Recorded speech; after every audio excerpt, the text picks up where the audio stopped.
Stand Up. Hello and welcome to today's episode of Stand Up. It is Thursday. That means I will be hosting our regular hangout tonight at 8 p.m. East. If you are a paid subscriber, you should get an email with a link to the Zoom, and I will see you tonight at 8 o'clock. Joining us on today's show, I've got constitutional law scholar from Georgia State University, Professor Eric Segall, simply one of the smartest minds. He's called so many of these outcomes, told us years ago about what he thought where we were going, what direction we were headed, and sadly, he was right about a lot of it when it comes to the courts. Eric Segall, also one of my closest friends, and my conversation with him begins at 19 minutes. Also joining the show, I called up Bill Boyle, Bill B in D.C., longtime caller to the old SiriusXM show and one of the smartest minds in politics, very well-connected guy down in D.C., and I think you'll like and learn from my conversation with him, which begins at 1 hour, 19 minutes. And that is how I generally start the show. A lot of new listeners joining the program, and I want to make sure you know what we do here. I host this show each and every day. I've got this first segment, which is the opening, if you will, and then usually a conversation with an expert, a very smart person. New voices joining all the time. Always want to hear from you. Who would you like me to talk to? I like to say I know everybody. I don't, but I have access to a lot of folks, and that's a lot of what the value of this program is. So thank you very much for your paid subscription, because I cannot do it without you. This is subscriber run. We have built a community around it. I don't have any ads. I don't have any sponsorships at this point. I mean, I have in the past, and I might in the future. But right now, I'm not selling you things that I know don't work just so I can have more money. Because I have a conscience that is always on my shoulder telling me, yeah, don't do that. That's not a good idea. So many shows are selling so much shit. And, maybe someday I will, just to be able to get to the content that I have, to be able to deliver it to you and make a living and put my kids through college and build my small cabin in the woods where I will someday live, but not right now. And you as a listener have almost direct contact to me a lot of the time. So that's who we are and what we do. I haven't even talked to you about those values, but basically we're over here on Earth One, where loving kindness matters, where the scientific consensus matters, where human rights and civil rights matter. We are anti-racist. We are anti-sexist. We are very flawed, but we are on our way to a better place, to enlightenment, to self-actualization, whatever you want to call it. All right, well, that's who we are. We're a diverse group of folks. We have all kinds of different ideas about things, but we share them with loving kindness every Thursday night, all the time on the Discord platform. So until the election every day, I had kind of perfected, well, certainly not perfected. There was always a lot of errors and problems, and some days were better than others. But this opening segment, which was news, it was headlines and clips, and I may very well get back to it. I reserve the right to it. I very much want to deliver a show that you want to hear. So I'll be putting out a survey. I'll be asking you in Hangouts, how do you like the show? What do you want to hear? But since the election, I've changed the format of this first segment to try to be more positive, more thoughtful, give you resources and ideas, and as always, laughs, humor, looking for the jokes. So let's get into that first segment right now. I have talked a lot about Buddhism here on the show, or that I've am trying to become a Buddhist. I recently talked to Buddhist priest and friend Peter Coyote, the actor and voiceover actor, and I just thought, I was talking with someone about this yesterday, and I thought I would kind of try to define just real quickly what that is for me, and kind of the core of the Buddhist teachings. And then thought, I don't know, maybe that'll give something. I'm sure you've looked into it. I'm sure you follow some of these teachings. I'm not introducing it, but I like to read about this stuff often, almost every day. And the Four Noble Truths, the truth of suffering, the truth of the cause of suffering, the truth of the end of suffering, the truth of the path that leads to the end of suffering. It seems like a pretty good idea in general, and certainly right now. But then there is the eightfold path that it's based on. But then there's the Eightfold Path, which is the set of practices that help us achieve this kind of enlightenment that I'm trying to do every day here on this program. That's what I do, asking smart people the best questions I can. And it helps me liberate myself from that kind of suffering. Even though I learn these tough things, it helps me think about them. I want to know about all of the things that I'm asking about. Obviously, I'm curious about all of it. But the Eightfold Path is made up of these 8 elements, which are really divided into 3 categories. And this is the end of it. I won't go much longer than this. But it's wisdom, which is right view and right resolve. Right view and right resolve. Ethical conduct, right action, right speech, and right livelihood. If you want to know why I do a lot of what I do, that's it. Right action, right speech, and right livelihood. I'm trying to make my living in as pure a way as I can. I'm trying to do what I can to be the change I want to see in my own community, whether it be at the school board, with my neighbor, and obviously with my family. And then finally, it's mental discipline, right mindfulness, right effort, and right concentration. That, for me, has become the hardest thing. It was becoming easier, and then it became a lot harder with setbacks in my own life, but it's only making me, hopefully, a better role model for you and anybody that might listen to me talk about this stuff. All right, that's it. I won't talk about it anymore, but if you have any more questions, if you want to talk more about that, if there are books that you want to read to learn more about it, I'm happy to talk with anybody, anytime. Most important thing I do each and every day is meditation. I shouldn't say it, that I do it each and every day. Some days I don't do it, but I try to get up and do it right first thing in the morning. And I'm happy to talk about that with people. And I'm planning on leading a guided meditation and just showing you the way that I do it. So I'll talk more about that in the coming days and weeks when I figure out the best way and best place to do it. But if you're looking now, whether you like him or not, Sam Harris actually this is what he does, is an expert on. I don't agree with everything that Sam Harris says. He's been on the show before. I know Sam, but I love his introduction to meditation, which I'll try to link to in the show notes, but you can look it up. Dan Harris suggests it as well. And so they're not related, by the way, Dan Harris, Sam Harris, but that's a great way to learn meditation. Sam Harris's voice and takes you through it, but I would start there. All right. It's very important. Now let's get to some laughter, shall we? Here is Jimmy Kimmel talking about the shitstorm that we're in a way that really only he can. I just think he's so good. His monologue, I love it. Here he is, last night. After the final rose spectacular, the results are in from the Golden Bachelorette finale, and with 98% of precincts reporting the race for Joan's heart is still too close to call. We're waiting on Arizona. Tonight, a guy named Chalk got down on one knee and stayed there. He's still there. But that isn't the old couple I'm interested in today. The Golden fantasy that had my attention was a meeting at the White House this afternoon between Joe Biden and Donald Trump. Here is the president-elect arriving in D.C., sans Melania.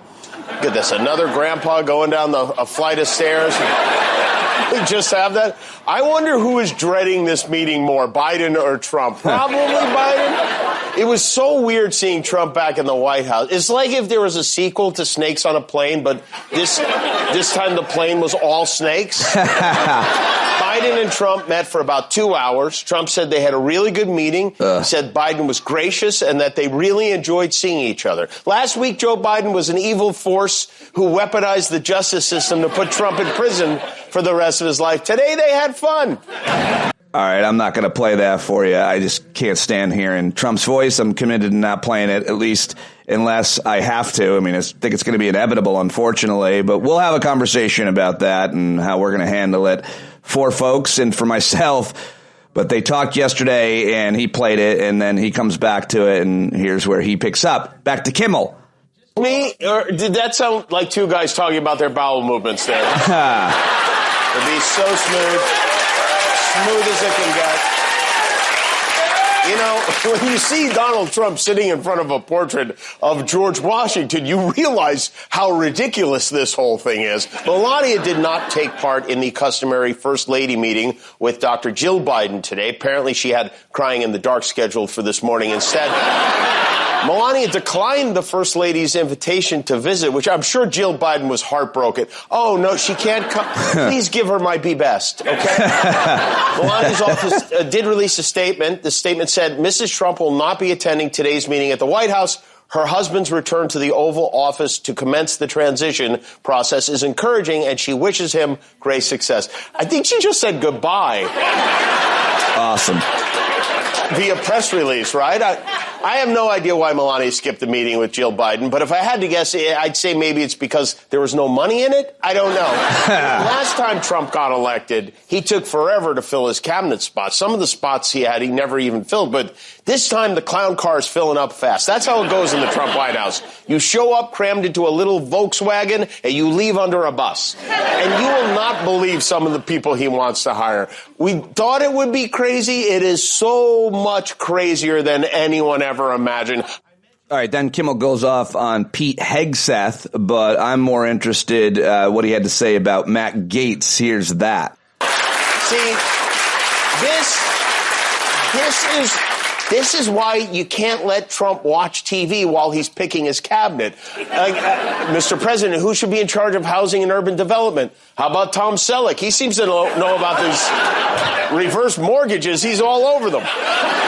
Trump also picked Tulsi Gabbard to be director of national intelligence, which is a big job. It could interfere with her other job working for Russian national intelligence. So these are wild picks for sure. But they suddenly seem reasonable compared to who he's nominating for attorney general. He's not none other. Can we get a drum roll for this, please? Trump's nominee for attorney general is Matt Gaetz. That's what I said, too, yeah. According to The Hill, sources in the room where House Republicans were waiting to start their leadership elections told them there were audible gasps when Matt Gaetz was announced as Trump's pick for attorney general. Matt Gaetz, as you may know, is under investigation by the House Ethics Committee looking into allegations of illicit drug use and sexual misconduct. This is what the Republican former Speaker of the House, Kevin McCarthy, had to say about Matt Gaetz back in April. I'll give you the truth why I'm not Speaker. It's because one person, a member of Congress, wanted me to stop an ethics complaint because he slept with a 17-year-old. An ethics complaint that started before I ever became Speaker, and that's illegal, and I'm not going to get in the middle. Did he do it or not? I don't know. But ethics is looking at it. There's other people in jail because of it. And he wanted me to influence it. That's our attorney general. You know, in a lot of jobs, being investigated for sex trafficking underage girls would hurt your chance for advancement. But in the Trump administration, you can list it on your resume under special skills. Wow, the Pizzagate gang is going to be furious about this, I'm sure, aren't they? What a team he's putting together. It's the Legion of Dumb. There you go. The Legion of Dumb is what Kimmel's calling them. I think that might underestimate how much they can destroy the Legion of Dumb, but I do like it. All right. I'm going to continue to bring jokes, thoughtfulness, and make this as, I think, Susie Haveman, longtime listener in Los Alamos, New Mexico, member of the city council there, suggested it's a warm blanket. This opening. I like that idea as well. Listen, make no mistake, my conversations with Eric Segall and Bill Boyle are the opposite of that today, and I'm sure that a lot of my conversations will be that way, but I'll give you a heads up on what they're going to be like. I'm certainly going to be talking with some amazing and inspiring people, including my own former therapist, Deborah Adamy, is going to join me, hopefully, as my guest on tomorrow's show. We're supposed to tape this afternoon. I'm really looking forward to talking with her and sharing with all of you so much of what she's taught me about how to get through it all, and including suggesting the work of Pema Chodron to me years ago. I love all of her work. It so resonated with me in so many difficult times in my life over the past few years, but I highly recommend the book When Things Fall Apart, and even more importantly to me, the book that made the most impact on me, I think, because that last one is, I think, probably her most well-known one, When Things Fall Apart. But I liked Taking the Leap, freeing ourselves from old habits and fears. I highly recommend it to men. I mean, this is the kind of thing that women have an easier time selling this to. Sorry for the sexism, but I just find that this is the kind of thing, this is the kind of language that turns off a lot of men in a way. But freeing ourselves from old habits and fears is a good idea. Nothing more manly than that. Taking the Leap is such a good book. I read and reread it all the time, like some people talk about the Bible or something else. And let me just read from it, because I think this is something that I think about a lot, almost every day. I want to try to feed the right wolf. Have you heard this parable? Have you heard anybody ever talk about this? I hope you have, but if you haven't, it's worth hearing all the time. But Pema Chodron writes that as human beings, We have the potential to disentangle ourselves from old habits and the potential to love and care about each other. We have the capacity to wake up and live consciously. But you may have noticed we also have a strong inclination to stay asleep. It's as if we're always at a crossroad, continuously choosing which way to go. Moment by moment, we can choose to go forward toward further clarity, happiness, or toward confusion and pain. So which direction do you want to go in, right? Do you want to go towards clarity and happiness or confusion and pain? I choose clarity and happiness, please. We do this in order to make this choice skillfully. Many of us turn to spiritual practices. I have, and various kinds, with the wish that our lives will lighten up and that we'll find strength to cope with our difficulties. Yet, in these times, seems very relevant. It seems crucial that we also keep in mind the wider context in which we make choices about how to live. So if you're someone who is concerned about the state of the world, and I think you are because you're listening to this show, and if you're someone who sincerely wants for things to change, for people, beings everywhere to be free of suffering, then I think this is the place for you. And then Pema Chodron writes about this story that was widely circulated a few days after the attacks of September 11th, 2001, that illustrates this dilemma, these two separate directions we can be caught in thinking and going, in fact. Here it is. A Native American grandfather speaking to his grandson about violence and cruelty in the world and how it comes about says, it's as if two wolves were fighting for his heart. One wolf was vengeful and angry. The other wolf was understanding and kind. The young man asked his grandfather which wolf would win the fight in his heart, and the grandfather answered, the one that wins will be the one I choose to feed. So, you can feed either wolf. Which one do you want to feed? That's during your day when you catch yourself thinking about the horror that the future could bring in terms of the country or the climate or your own health, your relationships, your finances, your children's future. When you catch yourself worrying and panicking and becoming anxiety ridden over that, you're feeding the wrong wolf. So this is our challenge, she writes. The challenge for our spiritual practice and the challenge for the world, how can we train right now, not later, in feeding the right wolf? And I like that word that she uses, train, because when you think about exercise, and this is a very, a more masculine thing, I got to train for the event. No, you got to train your mind, bro. You have to train your heart and your mind. It's the same. It's way more important than lifting weights and doing cardio, which are awesome and important, and I do all the time, and all of the other, quote, masculine things we do. But you have to train your heart and your mind. You have to learn how to be mindful and control the moment between stimulus and response so you don't burn down every important relationship in your life, including the amazing, beautiful ones you are yet to have. That's a whole different kind of training, and I'm happy to talk with anybody, man, woman, or however you identify, about that anytime. But go get that book, Taking the Leap, by Pema Chodron. All right, that's what I've got for you. That's the opening. That's today's opening. Is that okay? Is that enough? Because I got two great conversations. They're both pretty long, and I'm happy to spend as much time as you want with you every day here through the podcast, so you can listen to it long form. Some days it's longer, some days it's shorter, some days it's one guest, some days it'll be two guests. But I will be here with and for you, and we will continue to build and curate this community of loving, kind, thoughtful, hilarious, a lot of very, very funny people. So if you had come to our hangouts, you realize that we have got some talent of all kinds. So I hope to see you tonight at 8 p.m. But right now, it's time to get to my first guest. Coming up, Bill Boyle. Great conversation with Bill last night. A lot of you wanted to hear from him, and that starts again at... But right now, I've got a conversation with con law scholar, the author of Supreme Myths and Originalism as Faith. You can listen to his podcast to learn more in the weeds about Supreme Court con law.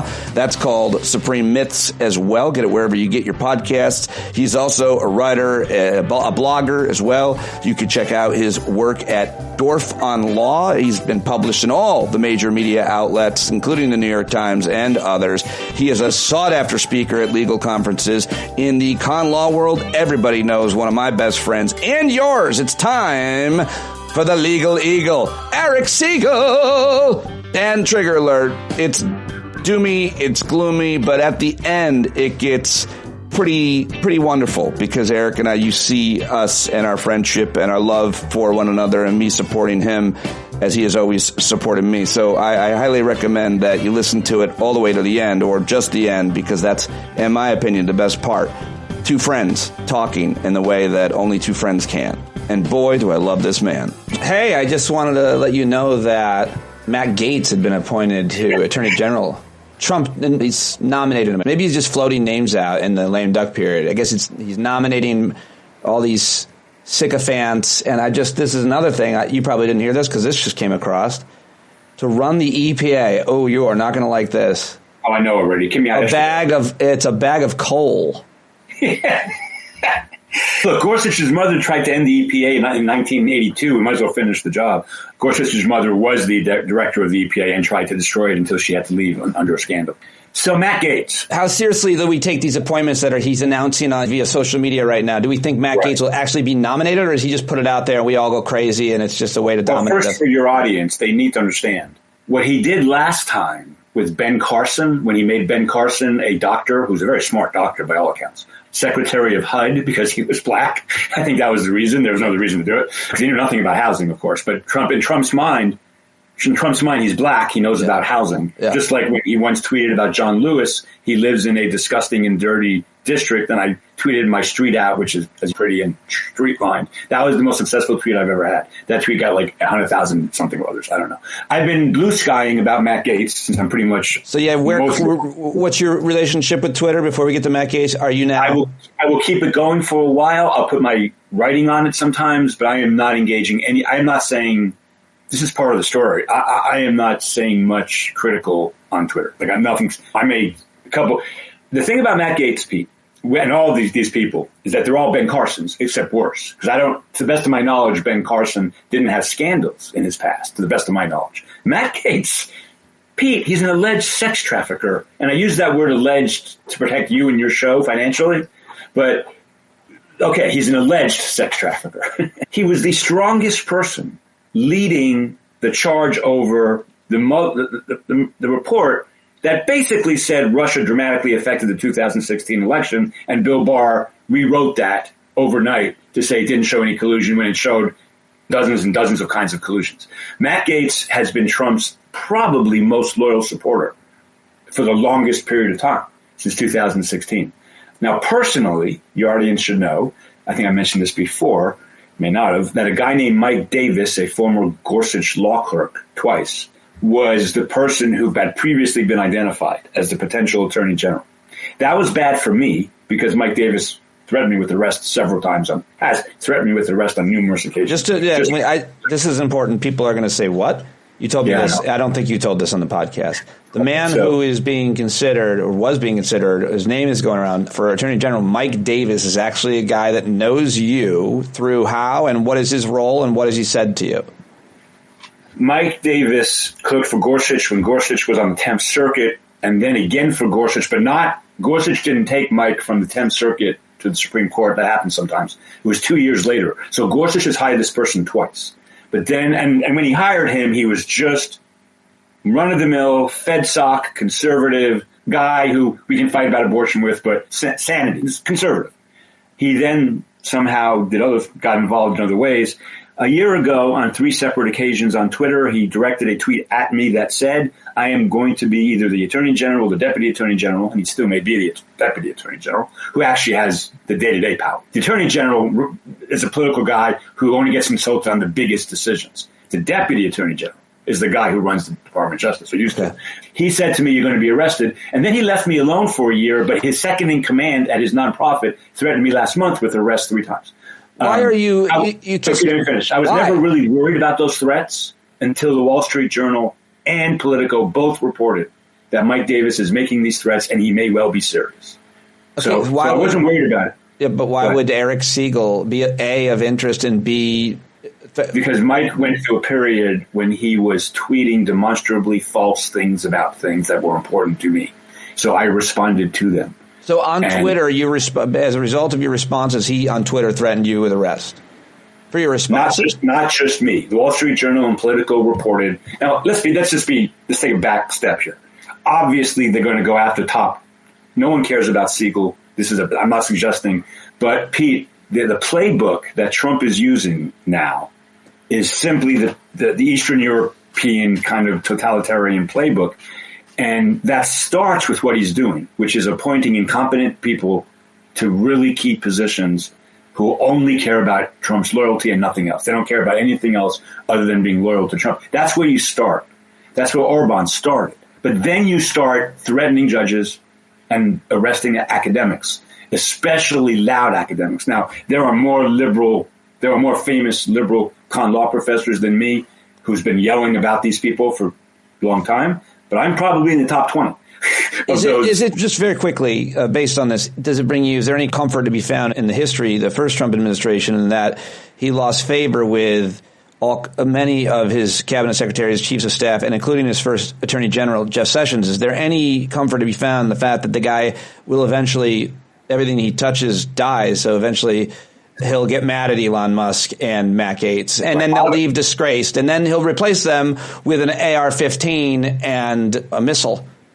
Pete, let's take a step back. There is a law professor and philosopher at the University of Chicago who occupies a rare space. He is one of the greatest legal philosophers in the world, probably. It's Chicago. But he also has a foot on the ground. With respect to philosophers, they normally are traveling at 30,000 feet. Yeah. Brian Leiter, the person I'm talking about, is just a combination of super smart in deep philosophy and super smart on the ground. He wrote 3 paragraphs about this a few weeks ago, and what he said was exactly my position. Trump is going to try to become a dictator, and Project 2025 is going to try to turn us into a Christian nation really unfavorable to women. This is what's going to happen. It's already happening. Matt Gaetz is accused of sex trafficking minors, and there's no way the Senate in a working world confirms him. But I don't think Trump is going to go that way. Let me finish. I don't think Trump's going to go that route. I think he's going to just put these people in power, whether the Senate lets them do or not. The fact that last time we had real people, even Jeff Sessions, as reprehensible a man as he is, and I've spent my career saying that about him, he had a level of care for America that Donald Trump has never had, not for 1 second. So these people don't care about America at all. They're not the people Trump put in the first time. Those people cared about America differently than you and I do, but they did care about America. Even Richard Nixon, Pete, in his own way, cared. What do these guys care? What would you say to... Matt Gaetz is allegedly concerned a lot with sex and drugs. So what does that mean? What does that mean if he's attorney general? What are his priorities going to be? I don't think his priorities are going to be sex and drugs. I think his priorities are going to be power, A, B, fame and notoriety, and C, whatever the agenda is, to being a good lieutenant, carrying out whatever the Department of Justice business is. And I would imagine they're having conversations about why this person would be good and why that person would be good. But my guess is the Department of Justice does investigations, so Matt Gaetz will be in charge of investigations into what?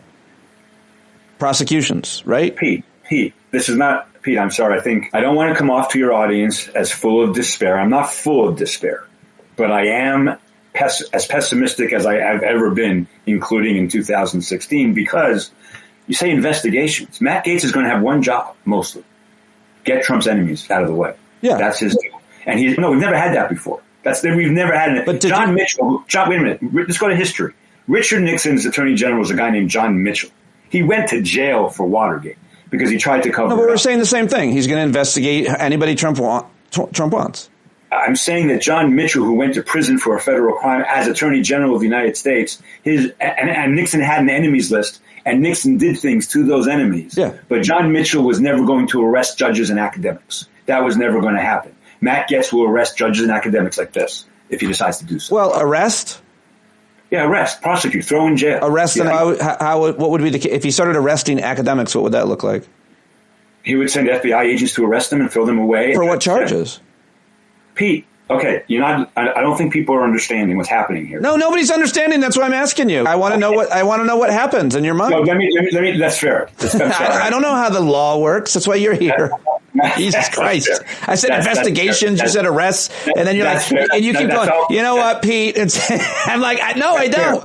I don't know how it works. Because I'm trying to say something else that I'm not getting out. I think when you arrest someone, you have to have charges to arrest them. Only in the old America. So they're just going to pick people up, and that's what they've done. So this is a true story. No, but I think I think we got to be realistic here. And how does what happens? What happens? So they just start arresting people, just disappearing. You think people are just going to academics, scholars are going to start disappearing? Do you really think that?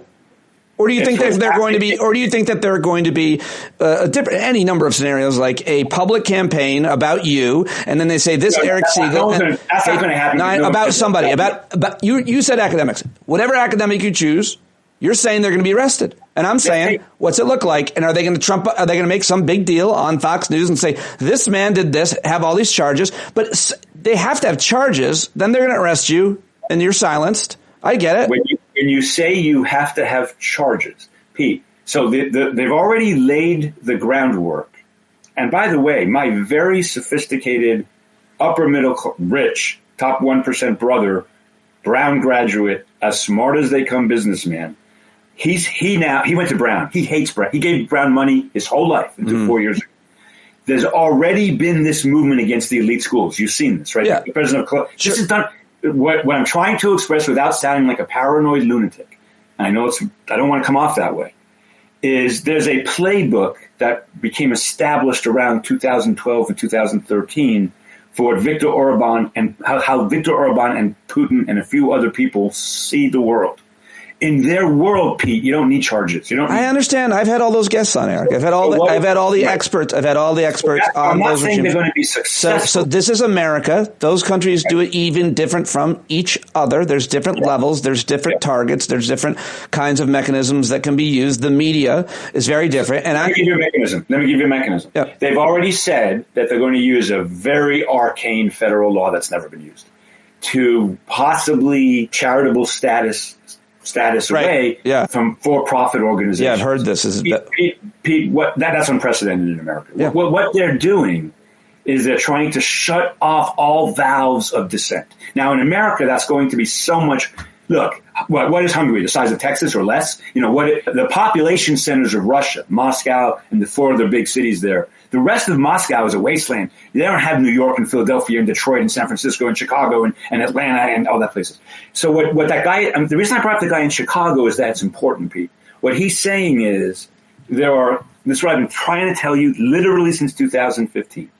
We have guardrails in this country that's going to make this very difficult. Hopefully it'll stop it. Hopefully Trump will not be successful, and you and I will laugh about this 8 years from now, hopefully. Yeah.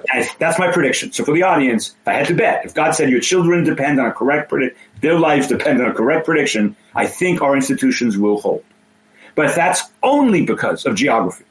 It's only because the mind can't get to a place where Trump can dictate to California, New York, and Texas and Florida and Montana and all the things that a dictator has to do. That's inconceivable to me as a matter of just my brain.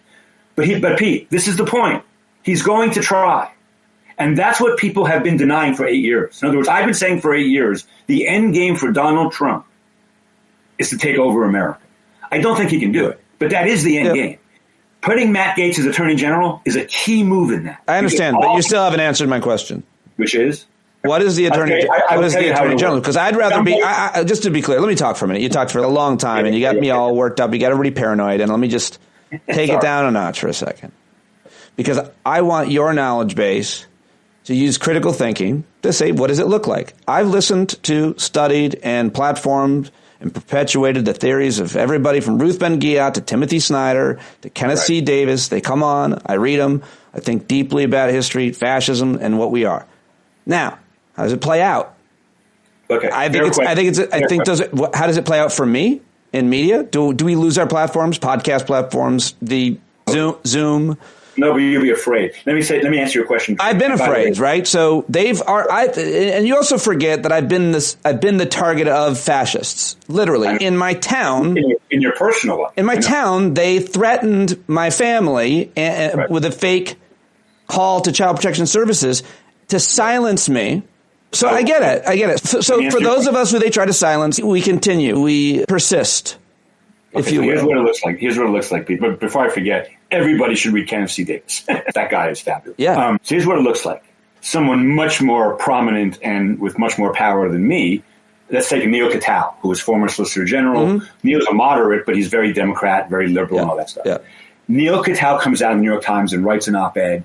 oh my God, they're going to bypass the nomination process. He's going to appoint Matt Gaetz as acting attorney general or something. And he's changing the whole way government works. And it's terrible and it violates the rule of law.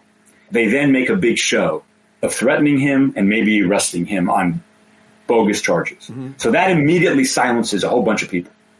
Like people with kids. Like what I would do without kids and what I do with kids are different questions. That immediately silences a bunch of people.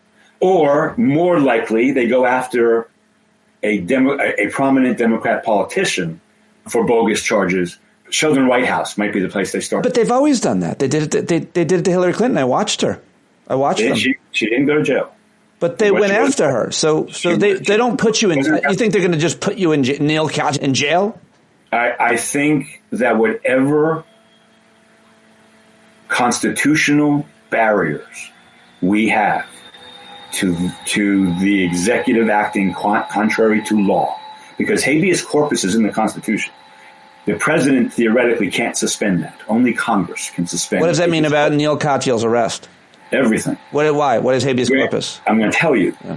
If someone is arrested and sitting in a jail cell, the way they traditionally get out, if it's a really politically charged, terrible arrest, is through the writ of habeas corpus. There's no other way to do it. When the Attorney General, when the lawyer for the Department of Justice receives a writ of habeas corpus saying you can't arrest Neil Katyal on these charges or any other liberal, whatever, Sheldon Whitehouse, Eric Segall, whoever, you can't do it. A judge has ordered his release. So we have a judicial order, and that state goes all the way up, and the Supreme Court affirms it and says, no, you can't do this, let him out. It is my 80 to 20% prediction that, not 100, but 80, that at that moment in time, they're not going to care. What they're going to say is they literally might try to suspend the Constitution. Supreme Court? Yeah, because the only thing that's protecting us, no, Trump. Pete, you very kindly before this taping tweeted out or blue skied out or wherever we were my piece about the Republican court. The Supreme Court is not going to matter over the next 4 years. And so that's why, can I relate to your audience what I said to my dean today? Because I think it's important. Yeah. Oh, yes, please. Yeah. So I'm 66 and retirement is always on the table for me and all that. And I went to my dean and I said, next year I need to be relieved of the expectation of my podcast, my blog posts, my commentary, my articles in the New York Times, whatever. I'm going to write a book instead. I'm going to actually write a book, I think, about scandals, about Watergate, Iran-Contra, Monica Lewinsky, and Trump, because I was involved in Iran-Contra, not involved in scandal. I was involved in litigation of it, so I know a lot from the inside. Are you going to write anything about the Sarah Palin pregnancy scandal? No. That you made up solely? No, she was never pregnant the last time. She definitely was never pregnant. There's no chance she was pregnant. It's not a conspiracy theory. It is a 99% certainty. But anyway. You do not think she's the mother of her youngest child? Stop. This is serious. Is that in the book or not? No. Okay, I'm just saying. I wonder where your credibility is. No, that's not in the book. And the reason I did this is important, Pete, for our relationship and with your audience. I think if you asked 100 law professors who's the most critical Supreme Court scholar in the country, I'd be in the top 5. Right? Probably. So we love you. No, I'm talking about that. And they can hate me. I'm just saying. That's why we love you. I don't know. Thank you. Adam Liptak called me the Supreme Court reporter of the New York Times called me the Supreme Court critic. That's what I am. So I've spent my last 34 years doing that. I now know, and it was very important. I don't regret my career. I think I've added things to the world, but it's extremely unlikely that's going to matter in the next 4 years. Criticism of the court and their decisions, the way we've always done it. Because when you say how would it play out, you're assuming a set of protections both federal and state constitutions give the American people. And they're good protections, Pete. We do. Our racist justice system is terrible and our plea bargaining is terrible. But at least we have this due process idea where the president or the governor can't just arrest somebody and throw them in jail. Yeah. We had this whole habeas corpus thing. But it didn't apply during the Civil War. You know why? Because the writ was suspended. So Abe Lincoln arrested civilians for speech during the Civil War, for speech. And there's nothing they could do about it. Nothing they could do about it. He stayed in jail. The way to get out of jail is through this writ of habeas corpus. If the Constitution is suspended, the writ doesn't apply. I think if the Senate goes along, none of this matters. They're just going to do what they want to do. If the Senate doesn't go along, which I think is possible if he gets too extreme, I want to think that Ted Cruz's and the Lindsey Graham's at some point will say enough is enough, right? Those are not fascists. We can say a lot of things about Ted Cruz and Lindsey Graham. They're not fascists. They may be being blackmailed, but they're not fascists. And they would not stand for the writ of habeas corpus being repealed. They won't. I trust your judgment over mine, but I would. Yeah, no, no one hates Ted Cruz more than I do, but I'm right. Yeah, but they just seem like sycophants. They'll do whatever. Why do you think they have any principles? I am telling you that if Donald Trump put out a tweet tomorrow saying, I plan on suspending the writ of habeas corpus for the first 6 months of my presidency, Ted Cruz would come out and be against that, just as, by the way, the most unlikely person in the world, a guy named Ed Whalen, a Scalia clerk, and one of the most conservative pundits there is in the country, National Review. He's all over National Review. He came out 2 days ago. Amazing. If I were to... Ed came out and criticized Trump, for this whole, I'm going to appoint people without the nomination process. Ed is crazy conservative, Republican, all that. But even he's offended by the idea that Trump would start his presidency by not relying on the Senate to get his confirmations. Pete, you're living in a world where the Constitution matters. I hope we stay in that world. My prediction is we will. I'm just following your logic. It sounds like you're arguing against yourself to me listening here. Just on your point about the Senate. You think Lindsey Graham and Ted Cruz wouldn't go along with it, but you're also saying that he's just going to arrest people. And what I'm saying is Lindsey Graham, I don't know if you recall this, but after January 6th, he was like, I'm out. That is it. I'm out of here. And then somehow something, I don't know if it was blackmail or because he's just a pilot fish, he came back. It's like, I'm back. Hi, here I am. I'm a hollow barrel. And Ted Cruz is Trump. You're not letting me finish. You got to let me finish. I'm sorry. So Trump could say to Lindsey Graham or Ted Cruz, you want to get in the way with your vote at the Senate? Okay, I'll hold on to your kids until I get your vote. That's your logic. He will be lawless. So how do you think Ted Cruz and Lindsey Graham would stand up to these tactics, which would be fascism, blackmailing, or worse? I'm sorry I interrupted. It was a fair. That's fine. It's your logic. I think it applies. What I'm trying to say, what I've been trying to say to people for 9 years, and I feel like the reason I'm frustrated is I feel like this point is not getting across no matter how many times I say it. You and I once had a debate on your show, who's worse, Ted Cruz or Donald Trump? And actually, we both concluded Ted Cruz is probably worse because he's smarter, obviously. He's more familiar with the levers of... We were wrong. I was wrong. You were wrong about that. The difference between Ted Cruz and Donald Trump, the difference between Lindsey Graham and Donald Trump, the difference between everybody and Donald Trump is he's not physically capable of a moral limit. Ted Cruz is. Donald Trump is not physically capable of turning down something. You're not listening to me. You're not listening to me. It's not a moral. You're saying he has agency. You're saying that Ted Cruz now. I'm saying Donald Trump says your daughters are mine. I blackmail your daughters until you do what I tell you to do. It's not about moral will. It's about... That's fair. I was making a different point. I hear you there. It's an interesting... It could go either way, right? I hope you're right. I hope Ted Cruz... I'm not predicting what Ted Cruz would do. I'm sorry, Pete. I misspoke. I apologize. I'm still reeling from Matt Gaetz because I work for the Department of Justice. No, listen. The non-political people at the Department of Justice, the people they're going to fire, the people they're replacing with loyalists, the people who worked there for 23... I was there for 4 years. I actually slowed down some of what the political people wanted to do. And in one case, I stopped it. I didn't stop it. I convinced them not to do it. The head of my branch, who was not a political appointee, but the highest person who's not a political appointee, changed their behavior often. This is the first Bush administration. Because he had institutional memory and he was smart. Okay. Those people make the Department of Justice run. He's going to replace them all, not with life. That guy, Dave Anderson, worked from Nixon all the way to the second Bush. And then he couldn't take Bush, so he quit, but he came back after Bush left. There are a lot of people at DOJ like that who don't care what politics are. They're just interested in the rule of law. He's going to replace all of them with his loyalists. What I'm trying to say is I'm not predicting what Ted Cruz will do. I'm saying I believe in my heart of hearts, as painful as this is to say, that Ted Cruz and Lindsey Graham have lines that they voluntarily would not cross for their own personal benefit. We're going to, and it's not true for Donald Trump. We're losing the thread, though, in terms of what they, as senators, would be preventing. You said it earlier, but just it's been a while. So if they held their ground, it would mean what in terms of the Department of Justice ability? So exactly. So let's say Donald Trump just nominates Matt Gaetz for Attorney General, and the Senate does not confirm him. Which, if he is nominated that way, and if they could. It's inconceivable to me they would confirm him given what the Democrats are going to say about him, because he's basically an alleged sex trafficker. Real quick, how many votes? They need just a simple majority, and they have 53 right now? They need for confirmation. 49 plus the vice president. For confirmation they need 51. of... They need 51, so they need 50 plus the vice president. So they'll be able to, let's just real quick, they'll be able to confirm anyone they want, including if they didn't get the votes in a recess appointment, which they already threatened to do. Is that right? Because he says he... Yes, but I don't think... My prediction, and a conservative said this today on Blue Sky, there were a few there. I don't think the Senate would confirm Matt Gaetz. So I think what is more likely to happen is they will tell Trump, they will signal to Trump, he can't be confirmed. Trump at that point goes either, okay, I'll nominate somebody else, which is the normal course of business, or he says, I don't give a fuck. I'm appointing him anyway, try to stop me. And he now, can. At that point, now, Pete, at that point, what matters, and the only thing that matters, is who the generals are loyal to. That's it.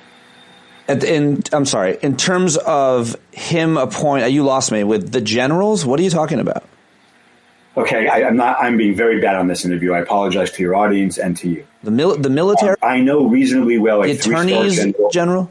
Listen to me. I know reasonably well a 3-star general who was in Pakistan when Osama bin Laden was executed. My relationship with him is through my wife. I've talked to him on numerous occasions. He's just a general. He's a great, smart, non-political, non-partisan general. What he is seeing is what you're seeing, Pete, and what I'm seeing. This move, for example, they're now saying they're going to review generals to see if they're still competent, which means loyal. I'm not saying he's going to be successful. I don't want your audience to think that. I've never said he's going to be successful in what he wants to do. What I am saying is he's the first American president who wants to do it. And the first time he made the mistake of appointing non-loyalists to key positions, he's not making that mistake again. And if he's told no, he's going to assume he's a CEO and he can do what he wants regardless of what the board of directors says or whatever. And I thought that people like Mike Davis, who clerked for Justice Gorsuch twice, I thought he would be the kind of person who would say, Ted Cruz, yes. Donald Trump, no. Right? Neil Gorsuch, yes. Ted Cruz, no. Or Donald Trump, no. But he's not that kind of person. It turns out Mike Davis is exactly who Trump wants, as is Matt Gaetz. You've been talking a long time since you mentioned the generals, and I'm just still waiting for that. So the generals are the only thing that matters. So when we get to a point where the Congress and the president are at odds, just like you say, the president, Elon Musk, will be at odds eventually. Trump will be at odds with the people, most of his close relationships. That's how it always happens. He followed the law last time, Pete. But most of it. In other words, he did nothing last time that was overtly and obviously illegal, except at the end, he did make people acting heads of this and acting heads of that in a way whose pattern was unusual and violated norms. Well, he gave orders that were illegal. To be fair, he gave a lot of illegal orders that were not carried out. And President Obama ordered the assassination of American citizens having lunch in Yemen, which I think was probably quite illegal and quite dangerous. Every president in post-World War II America, everyone except Gerald Ford, has increased the power of the presidency dramatically. Every single president. It's the trajectory of our country. That's why Trump can do this. That's an historical fact. Every president has taken it higher. I don't know why you mentioned Obama. Why did you mention Obama? All presidents do things that people can say are illegal and questionable. I didn't say that. I said you're missing it. I said Trump made orders for his attorney general and others to do, and they weren't carried out. And this time they will be. Maybe not. Matt Gaetz will carry them out. Maybe not. Okay, you're right. Maybe not. The only point I was making about the generals. I think they're all self-interested. I think they might not want to carry out an order that they don't think is going to bode well for them. So, self-interest is the constraint. That's an excellent. You're right about that. And I think that if they think there's any possibility that they would end up in trouble, and they have every right to think that they will, because they know, just like everybody else, everything that Trump touches dies. All they have to do is look at the graveyard of people that worked for him last time. They're all going to be ending up there. So if they commit a crime, do they want to commit a crime for him? They probably will. But get back to the general's point, because you still haven't said the Senate, if the Senate confirms these and they don't stand in the way, and Matt Gaetz is attorney general, the only thing that stands in the way is the military generals. From what? What is the concern? What I meant by that is, Pete. Then you mentioned your general friend that you talked to, but didn't say what he said. You just basically name dropped a general. I did. And then you didn't tell us why. I should do the same. I was at a veterans function on Thursday night where General Petraeus was in the audience, and I made fun of his skincare regime to him. And then I said, "You're probably gonna have me killed." He's the former head of the CIA. And then I go, "I thought I was going to get your business card tonight." He walked up to the stage and handed me his business card. That's awesome. So I'll ask him. That's my friend. I'll ask him what he thinks of your theory of your hair. Can I ask? So what my overall point is: the Constitution is the point I'm making is the point James Madison made. Okay. Now, Pete, let me finish this. And James Madison made this at a moment in time when they're beginning a new country, a new experiment, and doing very different things than any country had ever done before. Separation of powers had been discussed by Montesquieu 200 years earlier or whatever. But federalism, states and federal, that was a new American thing, and it was great. And James Madison said, we can never rely on what he called parchment barriers. Parchment barriers are the rules in the Constitution for political officers. He called them parchment barriers because they are only barriers if people believe in them. Right. Now, if we get to a point in this country where Trump goes so far that even people like Ted Cruz, Lindsey Graham, and those people won't do his bidding, if we get to that they will not do his bidding. If that happens, then I have every reason to believe, and so should everybody, that what Trump will try to do is install a military government. Yeah, that's what other dictators have done. Yeah, that's what he will try to use force because the law didn't work because the Senate has told him no. Yeah. If that happens one time, so when I argued to you a year ago that the Supreme Court should announce tomorrow it's not following the court's decision about tuition, about student loans, because it's an illegal decision, it's a legitimate decision. The response on Twitter and my colleagues was, if the court does that once, the court is over. If the court says one time, we'll go do X, the president says, I'm not doing X, the court is over. The first time the law says to the president, you can't do this, on the front page of the New York Times, Senate says no Matt Gaetz, and then Trump puts him in anyway. The first time that happens, the Constitution's out the window. And when the Constitution's out the window, all we have left are civilians. I'm sorry, does the Constitution not allow for a recess appointment that does not need the Senate confirmation?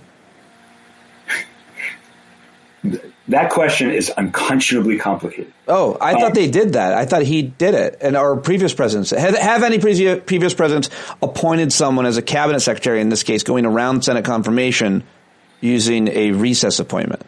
Really important people have been named using recess appointments. Justice William Brennan, who's the fourth longest serving justice in American history, I think, is one of those people. That's a Supreme Court justice. What a president has not, I believe there have been very high ranking people appointed during recess appointments. But there's a difference. Those were recesses. What Trump wants is for the Senate to declare a recess at the very beginning of the term so he can just appoint a whole bunch of people who will then serve throughout that next. Those people would be judges and cabinet secretaries, mainly? Yes. Yeah. Brennan became that way. That's how Brennan just to be clear, I only referred to it because now I realize that we were talking about the same thing. He said in a tweet that he was going to use recess appointments. And I just am slightly confused as to why you're acting like there's going to be a normal Senate confirmation process when he said he's going to do this. Or am I misunderstanding that?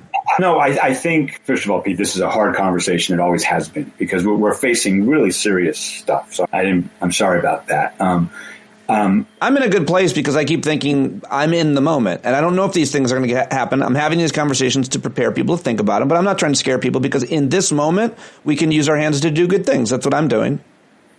I am afraid already of saying things that I was never afraid to say before. Yeah, fair enough.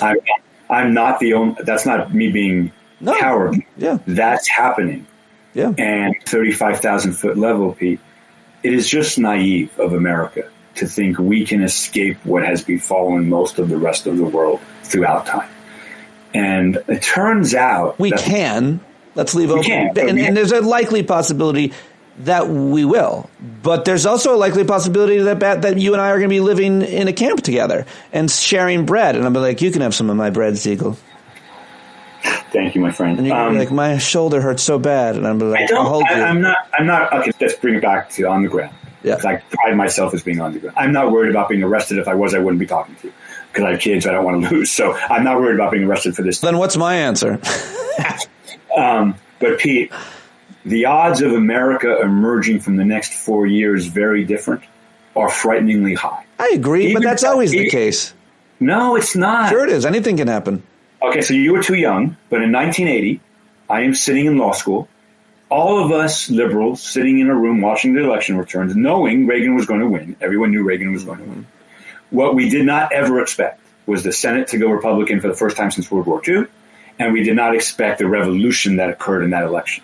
And not a single person in that room thought America was going to fundamentally change. What we thought was poor people are going to be hurt, women are going to be hurt, government is going to be viewed differently, this Hollywood actor is going to do a bunch of stuff that is silly, and eventually America will emerge from this slightly changed but not a different country. And we did. Slightly changed but not a different country. Yep. I cannot make that statement today. Yeah, but let me counter that. When Trump was elected the first time, we had similar conversations, you and I and me and many people. And I would say 4 years later, certainly no one would have predicted a worldwide pandemic that was the reason he didn't get reelected. That's why millions of Americans died for our country, so he wouldn't get reelected. And then I would say nobody really predicted that Joe Biden was going to step down or have that issue that he had, and that 100 days before, Kamala Harris was going to step in. And I would say about 1,000 other predictions during Trump's presidency that at the beginning and throughout we said were going to happen, and they didn't. A lot of things happen, a lot of things don't, and I think that we just need to be humble and maintain that humility with our predictions, knowing that certain things are definitely going to happen. It looks like I don't know if we predicted the Muslim ban, but did we predict the reaction from lawyers all over the country to the Muslim ban, and that it led to Steve Bannon's firing and Steve Bannon, and I think a lot of things are... We haven't even talked about Steve Miller yet. Yeah. As Deputy Chief of Staff. Breaking news. He actually has just made another appointment. Oh, wow. This is shocking. Secretary of the Army. Hitler's ghost. Wow. Hard to summon. Pete, the difference between 2018 and today, and it's a very big difference, is here's what happened between 2020 and 2024. Heritage went 3 standard deviations to the right, and Project 2025 was born. Yeah. And that is a major development. So that's one development. A second development is, of course, these people like Matt Gaetz, who would have been laughed out of. No one in 2016 would have thought the Senate could ever confirm Matt Gaetz as an attorney general. As someone like him, this never would happen. That's changed. But the most important thing that's changed, Pete, and somewhere in 2021 or 2, this is related, trust me, Leonard Leo received $1 billion gift. Yeah. $1 billion. Yeah. $1 billion. It's big. He has been spreading that money around not to get judges. That's what he used to do. Now he's spreading it around in voting and elections and high schools and law schools. And so all of those changes, all of whom support what Trump wants to do most of the way, are really powerful sources. Leonard Leo's a really powerful man. So powerful that I think Trump doesn't want him anymore. But Leonard Leo's vision of America is spelled out in Project 2025. It's a white Christian male supremacy country. And that was not in place in 2020 at all. It's not in place yet, and elements of it likely will be, and all of its elements will not be, I think. But those are all good points about things that could happen and the plans. Wow. So now I have a law professor question for you. Yeah. A personal question only. So sometimes when Lynn and I have a deal my wife and I have a good deal where I won't bring my critical thinking skills home. And I don't. And when I start doing it, if I ever do it, she says, Eric, I'm your wife, I'm not your student. Occasionally I say, all right, Lynn, I'm going into lawyer mode. Pete, I'm going into lawyer mode right now. What would it take? What move would Trump have to take for you to say to me, actually, Eric, you're understating your pessimism. It's worse than you think. Tell me what would trigger that for you. You're understating your pessimism? What would turn you? So I am right now. I don't think that's possible. Really? That you're understating. What if I was arrested tomorrow just for being a liberal? Me and 10 other people were as your friend. As your friend, I will tell you what I'd do. I'd come down and take care of your wife for the rest of her life. You have to edit that out, I think. I would come down and I would say to Lynn, I am almost as heartbroken as you are to see Eric in the camps. But you know what I am that he's not? And she'll say, what? And I'll say, I'm handy. I can fix stuff. I know he can't do that. You are definitely handier than me in every department except 3. Law, sports, no, just 2. Law and sports. That's might come down. You know what? I might come down anyway, even if you don't get captured, because my skill set's still going to be needed. Well, you're going to be worthless. You're not even going to be talking to anybody. You're going to be hiding. I'm going to be fixing the attic that you're in. I refuse to end this conversation without you. That's a great joke. Without you answering my question. Yeah. Restate it. What would happen if they? Well, so right now, let me tell your audience where I am and where I think you are. Tell me if I'm wrong, and then you tell me what it would take for you to be. Where I am is, I think we're going to survive this. Bottom line, I think we will survive. But the chances of not surviving it are too great for me to live with in a non-emotional way on a daily basis. I'm really afraid. Okay, I'm really afraid. Yeah. What I'm asking you is, what would it take for Trump? For me, it was the generals. It was him saying we're going to have a committee to review the generals' basic loyalty. To me, that is the most, even worse than Matt Gaetz. But Matt Gaetz is pretty bad. What would it take for you to say, oh, Eric, I think it's worse than you're saying? Like, what if he becomes president and if he sent the military to Los Angeles? Oh, I don't know. I mean, I don't know what it would take because I never ever predict worse than you. That's your role. I can't do a better job. I can't. I'm also just not. I'm not the guy. I'm not the right person for that question. A lot of other people. Go ask Alex Aronson or. Well, I think you're very the right person to ask that question because you are. No, I'm not. I always think the best. That's why you're the right person to ask that question to. It's exactly the repeat. Your life spirit. I think long before he comes for law scholars like you, he comes for people like Democrats. Of course, he's coming for the Democrats. No, he comes for people like me in media. That's what they do. I don't think so. That's what I don't know who they came for. Who did they come for? For the public intellectuals? It's after the Jews and the crossover that was the two. Oh, so the whole. Speaking of the Jews, what's the guy from governor of Alabama? The current governor of Alabama? No, the former governor of Alabama, who's now ambassador to Israel. His daughter was governor after him. That's Arkansas, not Alabama. You're saying Alabama. I was very confused. My bad. Mike Huckabee, I think, believes that Israel has to survive, and in a strong way. He said this. That he's already said. Yeah. But the reason he's saying that is because he believes that eventually the rapture comes in. Yeah, I said that. I said that yesterday. So, does everybody understand that the ambassador to Israel thinks the way for his salvation is for Israel to be destroyed?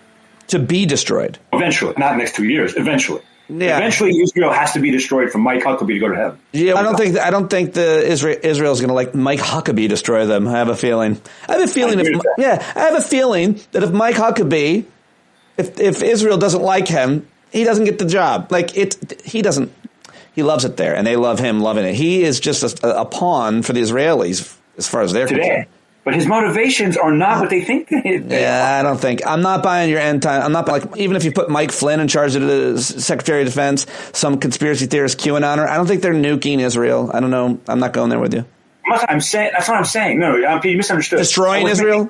End times prophecies. I wasn't making a practical point that's going to affect you and me in our lifetimes. I was making a different point. Oh. What Huckabee wants, at the end of the day, what he believes in his heart, I think, the rapture is the rapture. Those are the people who are going to have power in this country. Pete, the rapture. Their self-interest matters. They're not going to. I'm not okay. Moving on to any number of other things. I guess my only other real question I want to ask you is, what does the court look like under? There's no movement for Sonia Sotomayor to retire. There seems to be no pressure on her to retire during a lame duck session. Well, liberals did suggest it, but then the liberals said the Senate will never confirm the replacement, so why do it? Yeah. It's unfair. They shouldn't ask her. I don't think she should. How much? Let me ask you this: how much have you thought about abortion rights, given the outcome of the results, where all these referendums, almost I think all of them but Florida passed, even though it had a majority, it needed 60%. So they all passed, I think, and so that means. That's really good news in terms of those states upholding abortion rights. And I don't think that Donald Trump signs a federal ban. I am open to the fact that he might, and a lot of abortion rights activist leaders think that he will, and they should act as if he will.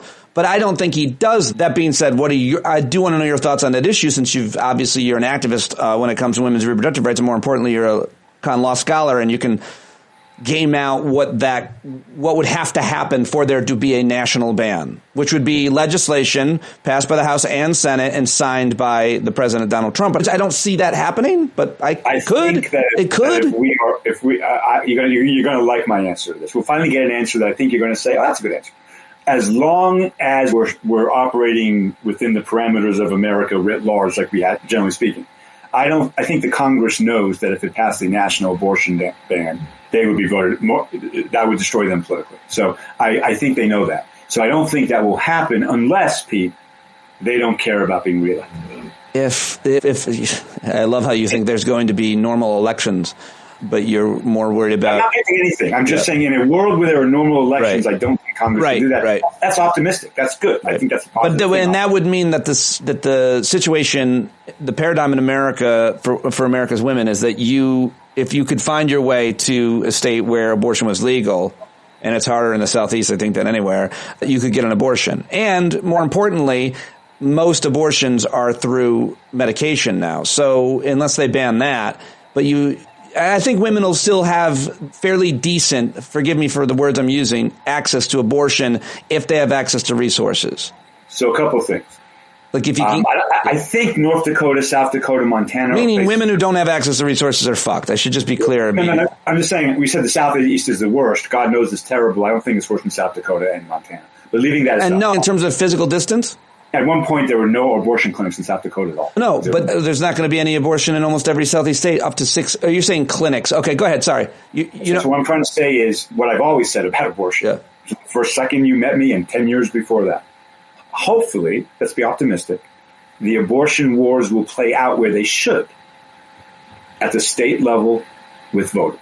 Right. That's where that issue. Now, I prefer a constitutional amendment saying women have a right to an abortion. That's never going to happen, obviously, in our country. That's my first choice. Short of a constitutional amendment, if we're functioning, then what we need is what we've always needed, Pete. And what I literally asked the head of Planned Parenthood Southeast, who you met, who has passed away, but who ran Georgia, Alabama, and Mississippi's Planned Parenthood. That's a hell of a 3-state to run. The Navy SEALs of Planned Parenthood is one of my jokes. Yes. Where could be harder in America? There's no harder place to advocate for women. What I said to her a decade ago was, this is inevitably going to end up at the state level, and you need to work on kids. You need to work on high school students and college kids. That's why I did TikTok. It's the only reason I did TikTok, was to role model what that looks like. Got it. I'm here to tell you that I think if America goes on past Trump, I think 15 years from now, 25 years from now, across the country, abortion will be legal before 15, 16 weeks in every state. That's what's going to happen eventually. It's going to take time, and it's going to be a solid change, not a transitory change. That's optimism. I'm trying to give you optimism. I appreciate it. Before you leave, maybe a little more, I don't know. Before you leave, I've been doing a lot differently since the election, certainly the show. I've been opening the show not with headlines and news clips, but with things that make people feel a little bit better about how to deal with anxiety, or meditation advice, or some of my favorite quotes and sayings, and so on. But so a lot of people are looking to the things, and I've heard experts on authoritarian states. And right now, people living in places such as Hungary and Russia and these other places where they can get out and talk. They can say, this is what we do. This is how we find joy and light. We're still alive. And it gets dark. But where is the light for you right now? What has the conversation been like with your wife and daughters, who are very obviously connected? They're activists, all of them themselves, your 3 daughters, your wife. What has that conversation been like with you since the election? Are you all terrified? Are you finding any joy? And how are you being for them? I don't have soundbite answers to that, Pete. Answer any part of it you want that you think is important and would be maybe helpful. I'll try to be quick. I think I know exactly what Lynn is feeling, because we've talked about it, obviously. And my wife's a business school professor at Emory, and obviously very smart and very aware of things.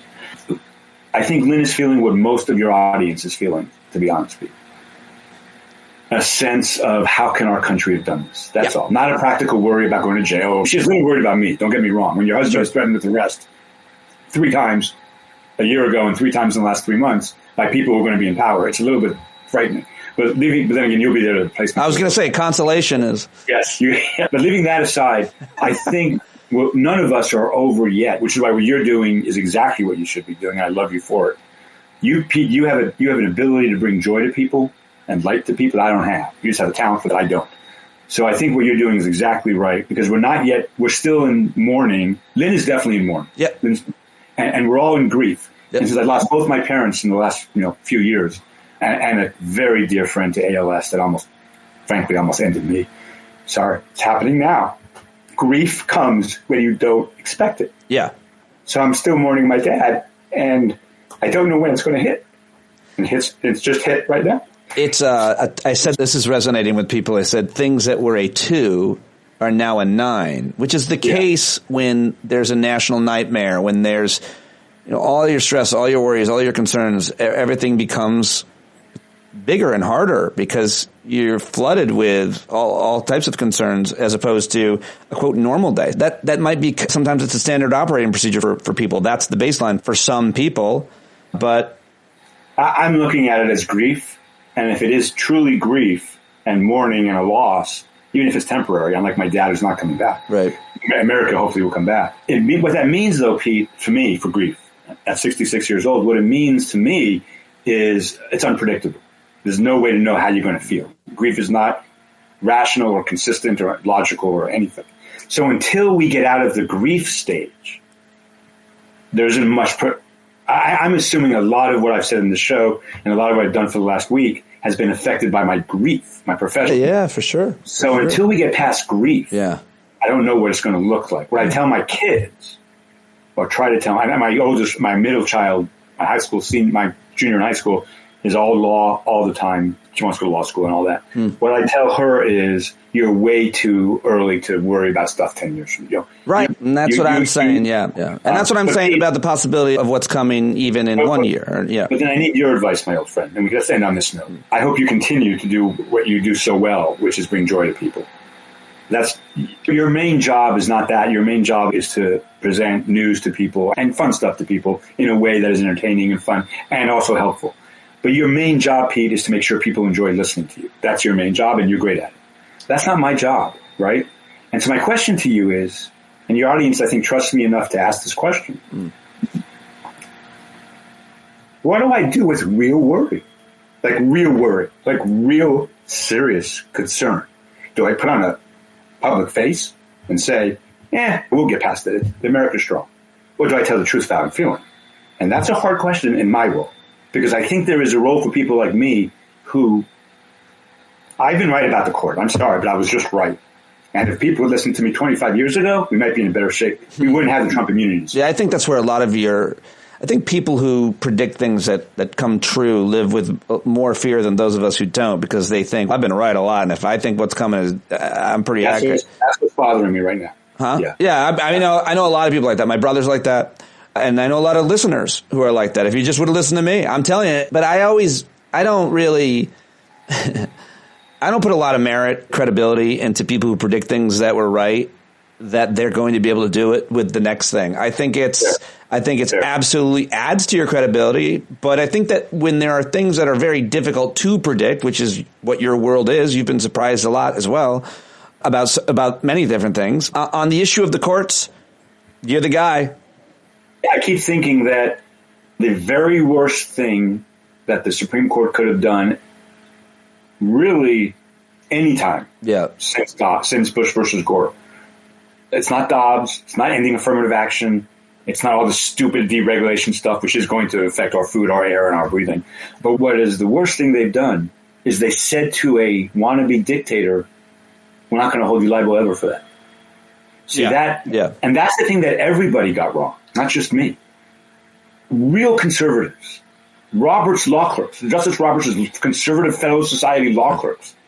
They didn't see this coming. No one saw this coming. Pete, we're giving a guy who doesn't need to be given more tools, the biggest tool in the shed. How insane is that? To pick that moment in American history for the first time ever to say the president effectively can't be prosecuted is just... So let's end with this. I have known you since about 2 weeks before the Citizens United decision came out. Whatever date the Citizens United came out, we met about a month before that, give or take. That's a long time ago. That's a whole different world. And your friendship means the world to me. And it's also meant the world to my career, but that's important. I think that's where we go for the next, not you and me, that's where liberals go for the next few months. And that's in fact what's happening, right? So Blue Sky is now... But I want to just add something to that, because I fully agree. But you jumped to Blue Sky, and I would say let's stay right here with Stand Up with Pete Dominick, because the community that we created, which you're a part of, has become suddenly much more important to people. You could see it right away. The demand for community in times like this is as much as it was in the pandemic, right? Last time we experienced this kind of need for it. Or 9/11. That's 9/11. Sure. But to have the Zoom capabilities, and people can come from all over the country and just pop in. And if you're introverted, you still get the benefits of community. You don't have to turn your camera on or say anything, but you still get all the benefits of the people talking and connecting and making you feel human and making you feel that you're still on Earth One, where there are good people who believe that the moon is not made of cheese, that vaccines work, and that there are people like you doing the work, explaining it to us, giving us your expertise. To me, that's my purpose. That's what I'm doing. I'm going to invest in this community. Furthermore, I'm going to come down to Atlanta. I've got a list of my favorite people. And so I'm doing all the things on my list to get and have joy for my girls and for me and for this community. And so I'm going to go to all of the people that I love so much and people I haven't met and listeners of this show. I'm going to get in a camper maybe, or I'm just going to go. And you're obviously on the top of the list because it's Atlanta and there's some of my great people. I'm going to be in Vegas with you too, I hope. Yeah, hopefully Vegas at the end of March. So I'm going to be around amazing people and meet new amazing people. And it's going to bring me so much joy that in these dark times. So if they take that away from me, then I'll find something else. Eventually, I realize I'll be in the camps, but I'll have a plant or have something. I'm just staying as optimistic as I can. At least I'm not going to sit here and express all of my sadness and depression every day, because people know I have that. I'm very transparent about that. I've been really struggling for a long time, as you know, and I've been very transparent about that. So we're just going to keep... Pete, I think that's exactly what you should do, and I think that plays to your strengths. Yeah, This moment in time does not play to my strengths, so that's what I'm... I don't agree with that. Because you're limiting yourself to think that your strengths are solely that with which you are as an educator and an academic and an influencer, as you have been to me, but you are also a husband and a father and the best friend to a lot of people. And also your book is out there. Like, you're constantly reminding people of a certain moral core, morality, just by being you, just by having said what you said. That's why you never die, because your work has been so important, which is why your dad never died either. And I am channeling him right now, and he has a message for you. Yeah. He says, I love you, and I'm proud of you. Thank you. Yeah. I don't know why this happened. Well, it's happening to everybody all the time. Yeah. All week. Not usually. You think? Not professional. Somebody said, Wajid Ali's the other day said, I never cry. I'm like, what the fuck is wrong with you? Jesus. That is weird.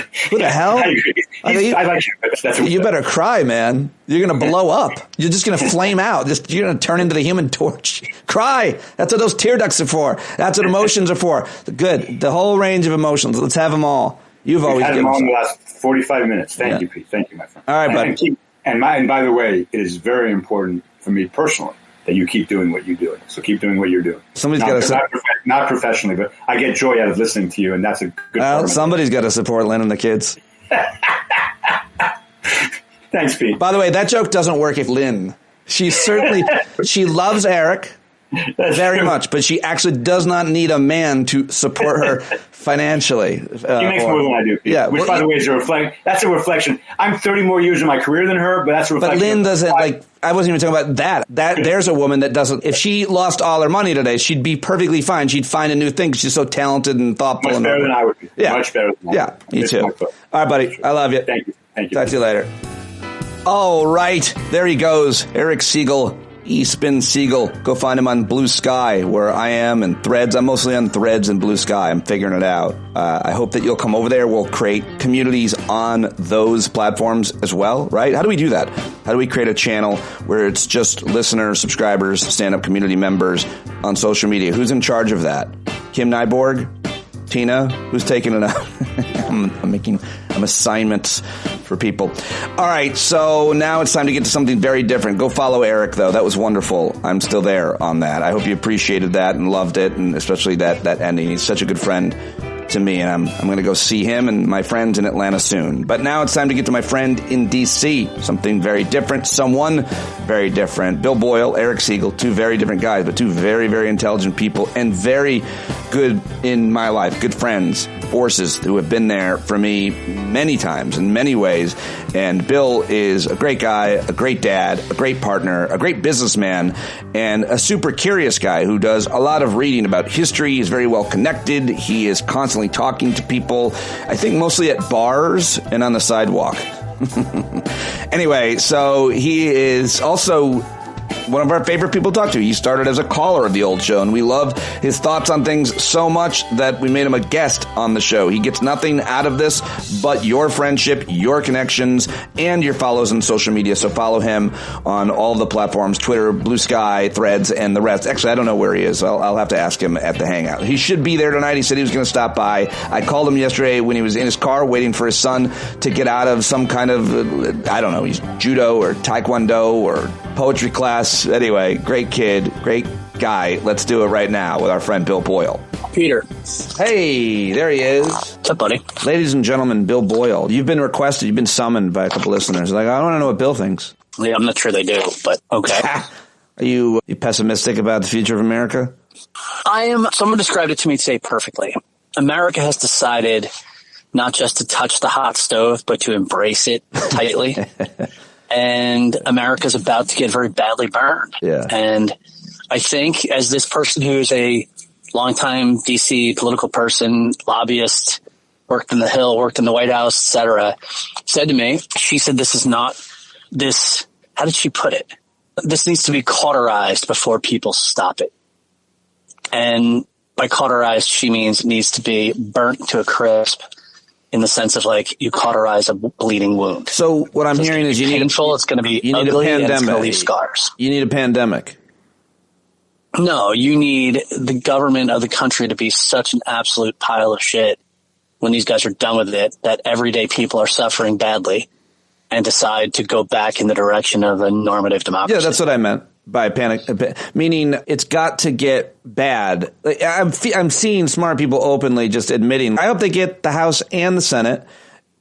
Everything gets blamed on them because it's the only way for us to win is for people to realize how bad their plans are when they're carried out for them. Yeah, I've been thinking a lot about that Yuval Harari take on all of this, that there's way more information out there than there used to be. Mm. And in the way that when the printing press came about, it wasn't the Gutenberg Bible that everybody read. It was a thing called the Hammer of Witches, which led to witch trials, which the various varieties of the Bible that were out there led to the 30 Years' War. Bad things had to happen, really horrendously bad things had to happen for people to digest the information environment they then now found themselves in. And I think that social media has done the same thing at light speed to Americans and to people in general around the world. And I think it's got to burn itself out at this point. Having seen how much was thrown at doing things in a normal way, in ways that would have normally affected people to vote in their own self-interest, and it just didn't work at all. And I'm speaking obviously of the Harris campaign. And to that point, the Harris campaign really campaigned hard in the swing states.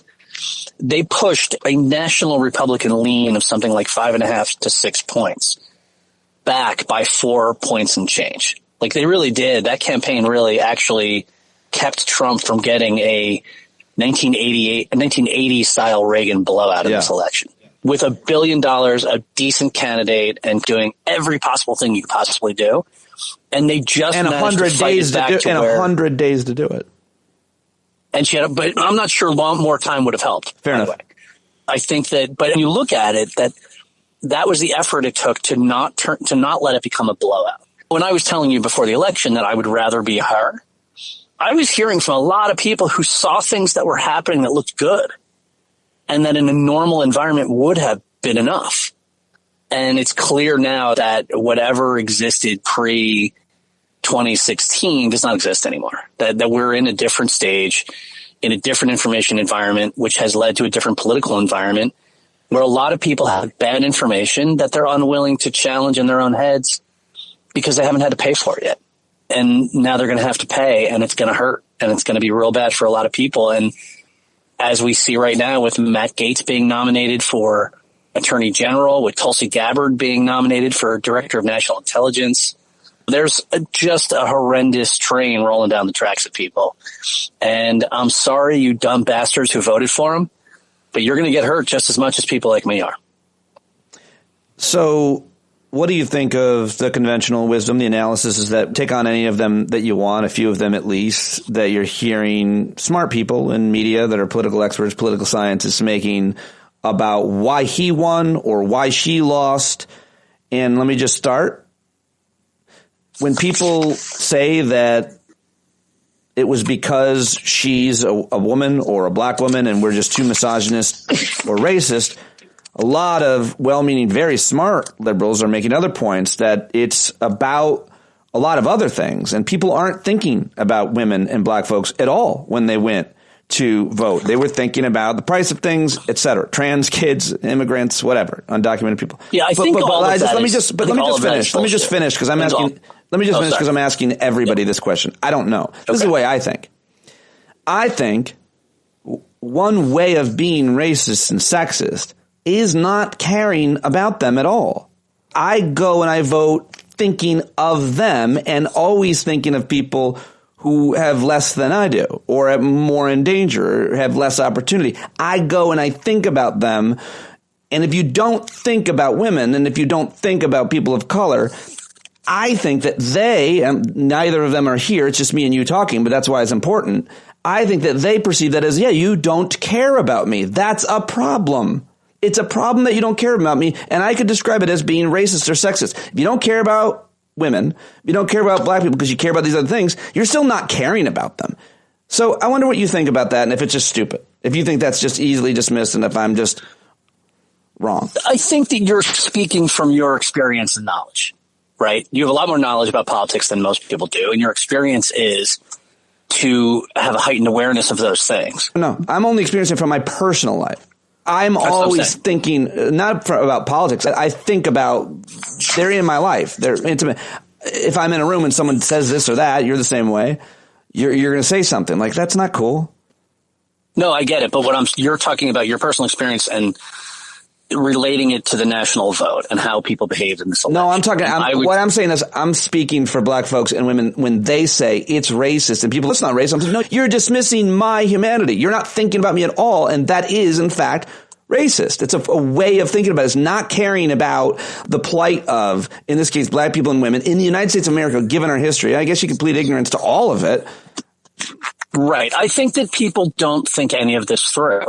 Obviously, there's tons of racism and sexism in our society. There's a lot less than there used to be, but it still is there, and it's there. It's around in equally ubiquitous ways that are more subtle, right?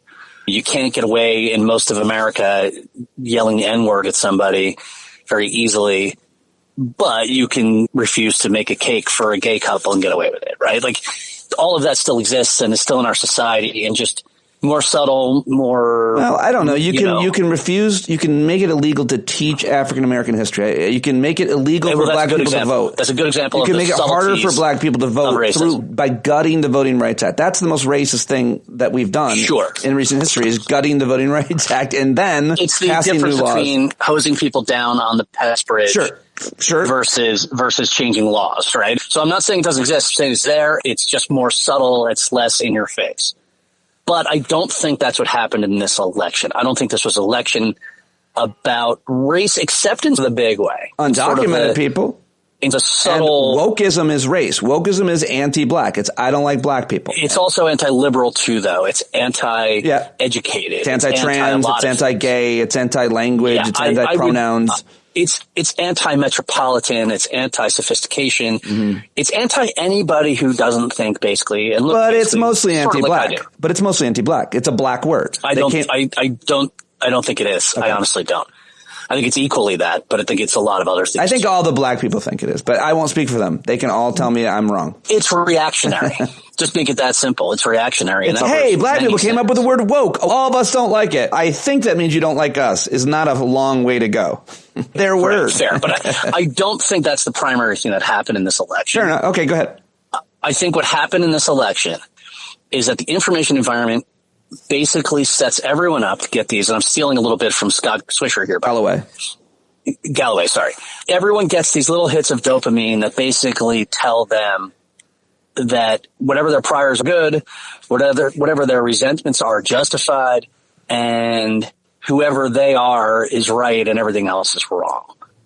And so you get, and it's been accelerating, it feels, since the mid 2005 or 4 onward, that every election in the United States, you notice it swings pretty hard one way or the other. Basically, whoever's in gets kicked out, whoever's out comes in. And clearly the more garish, the more willing to be extreme you are on the conservative side, especially, the more power and the more votes you get. And Donald Trump, that malicious, feral piece of crap, was very good at packaging this into himself. And I think that's what happened in this election. People are freaking out about inflation, for instance, yet most people have more earning power than they did before. People are taking vacations. And their 401ks are all way higher than they were. Every single person. And they're taking more vacations, and they're living better than they have in ages. The economy is good. And yet, Pete, I got to tell you, this is one of the reasons I keep Facebook, is just to check in with people I grew up with who tend to be upper middle class. Yeah, I think that's smart. All bitterly angry. Yeah. About inflation and everything else.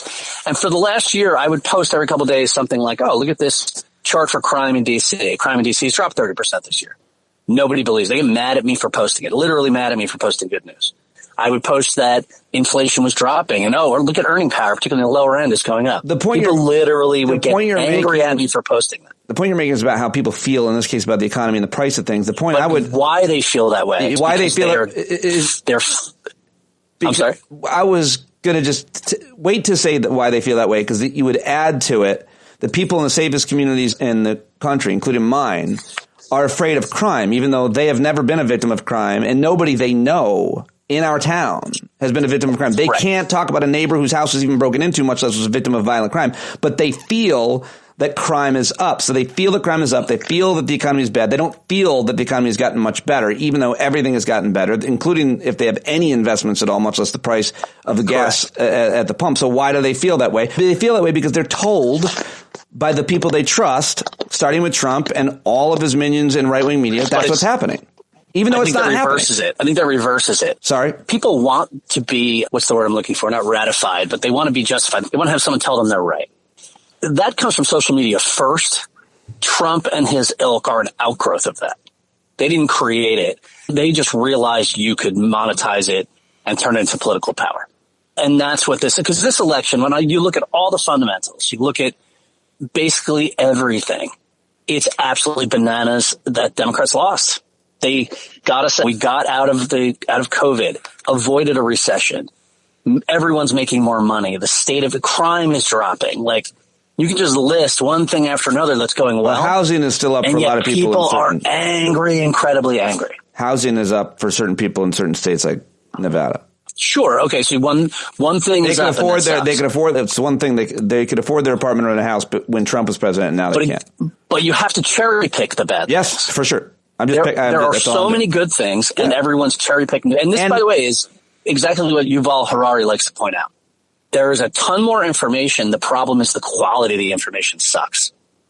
So everyone is given, if you want to be mad, you can find something to be mad about. No question about it. And of course, like the way a lie is halfway around the world before the truth puts its boots on, resentment is halfway around the world before a feeling of satisfaction woke up that morning. What I've always said, even before the rise of conspiracy theorists becoming mainstream and not just fringe, I can't believe I'm saying that, because I was starting my career when they were fringe, and I was trying to knock them down like whack-a-mole. What I've always said is people do see the consequences. They do see the problem. People know that 9/11 happened, but some different outlets, media personalities, and politicians fill the void of trying to find out what happened by giving you the wrong people, the wrong causes, the wrong catalyst for why that happened. So as opposed to it being 15, 19 hijackers, it was George Bush and Dick Cheney or something. And same thing, even more importantly, with the financial crisis. They needed to know what happened. And they didn't blame deregulation of the financial industry. They blamed, who did they blame? They blamed poor black people in buying houses. And now what we have is a media outlet that is very quickly able to tell you why a thing went wrong and blame, obviously, the wrong reasons. And so people really whoever you want them to blame. Find whatever. So people won't eat grapes. Oh, don't eat the grapes. There's a poison pill inside of all of them. Oh, okay, I won't. That's right. You can find somebody to blame, whoever you want them to blame, for whatever it is you're upset. Very quickly. The point is that it's clear now to me. I was probably still a little bit in denial about this. I was hoping that Harris won this election. I was going to say, okay, good. Mm-hmm. We figured out a way to fight back against this shit and put a stop to it and at least drag people back to a sense of reality.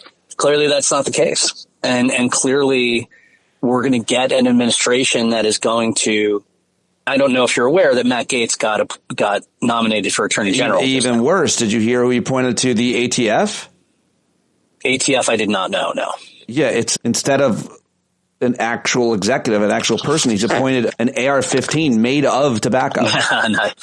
Jesus Christ. Yeah, you could probably do better with an actual tobacco AR-15, frankly, because at least it wouldn't do anything. I have 3 more that I haven't. Let me just unleash them on you.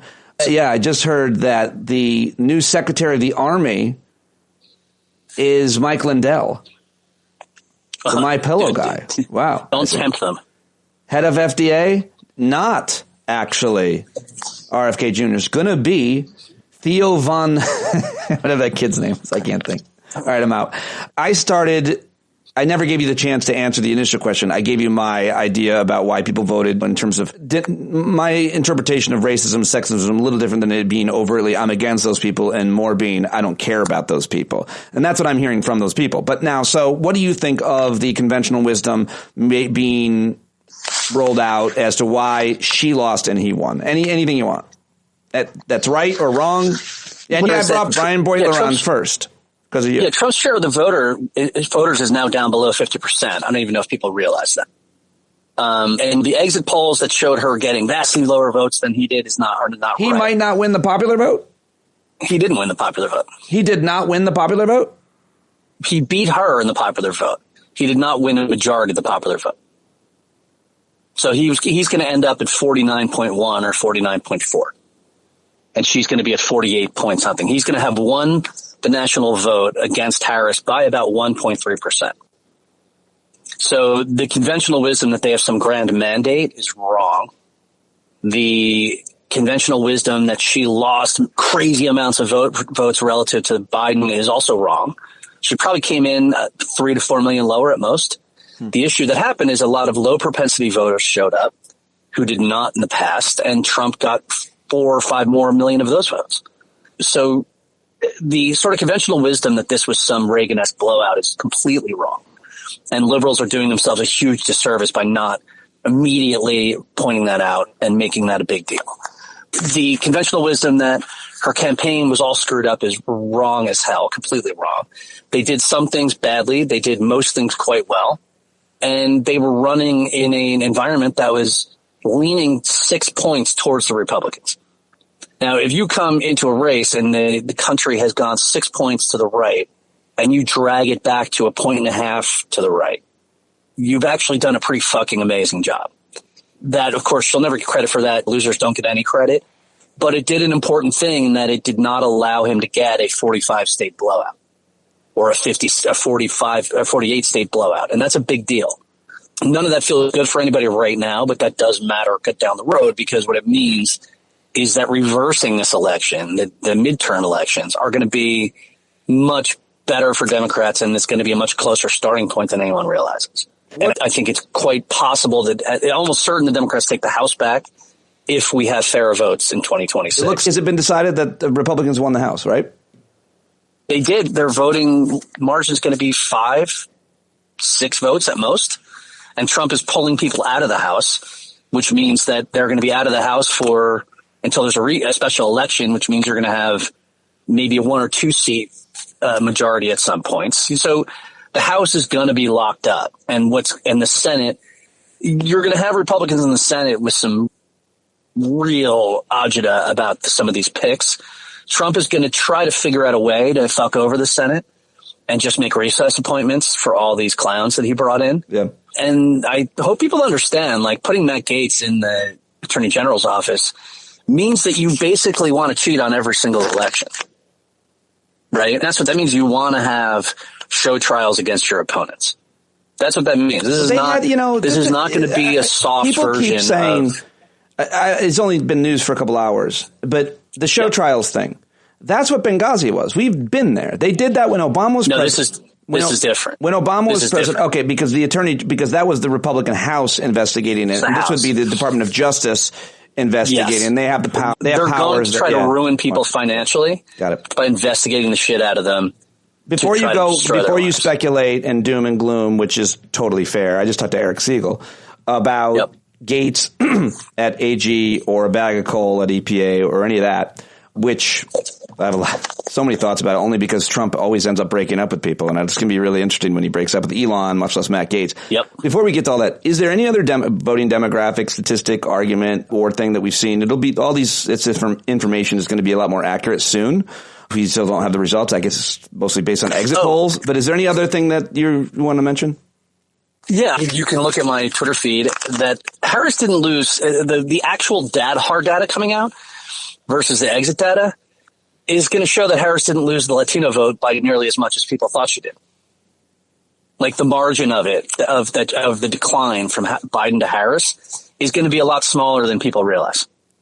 And again, that's a lot of, and let's just say this about all of the early information. And you came to me like the day after the election and said, is it really true that there's 15 million missing votes? The vote's not even really counted yet in California. I think 40% or 30% still out. There's a ton of vote to count. We're not going to know the real hardcore makeup of this electorate probably for 4 to 5 months. And so making all of these political decisions based upon what exit polling told us are really stupid, and people need to look at slowing down, throwing sand in the works, and generally foiling Trump. But don't make all these big sweeping generalizations about how we then beat these guys in 26 or 28, because we don't really actually know what happens factually yet. And I know that's hard for people to swallow because they're in an emotional panic. Don't react to the information we have yet and start making strategies when we don't really know exactly why things happen. Let's be awake with people. Okay, but just real quick on the voting issue, just to be perfectly clear, because people are in the stand-up community certainly are welcome, and you never know who's listening. Is there any evidence that you've seen, and how would one critically think about there needing to be what evidence you look for, that anything was that the election security was in any way flawed, that there were votes changed, that something is up? Is there anything that you're seeing? None. You have any questions about anything? Zero. Okay. Every bit of evidence I see is that the election was run fairly. Okay. Then my final question for you is to speculate. Go ahead and do what everybody's doing.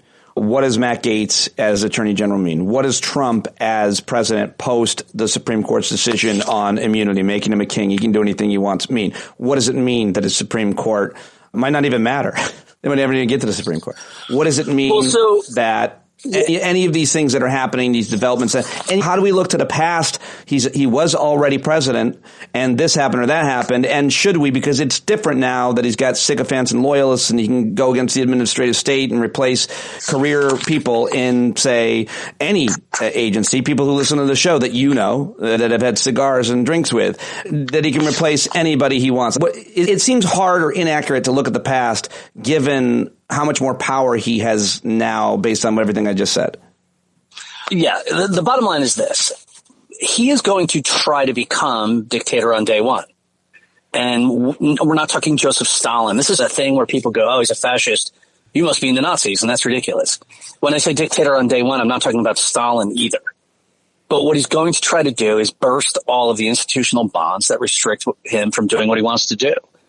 And what he wants to do is